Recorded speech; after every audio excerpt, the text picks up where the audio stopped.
Sveiki visi, atlikta automobilio paieška Toyota Corolla 2022 metų 10 mėnesio. Tai yra beveik naujas automobilis, pravažiavęs 218 km.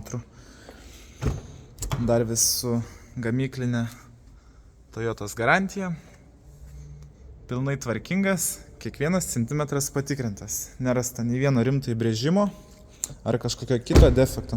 Pridedamos vasarinės padangos, dabar uždėtos žieminės, jau paruošta kaip ir žiemai. Kodėl perkamas ir tikrinamas toks apynaujas automobilis? Naujo neapsimoka pirkti, nes jis kažkur apie 6-7 tūkstančiais brangesnis būtų, o mes gaunam realiai tokį pat naują automobilį, tik žymiai pigiau.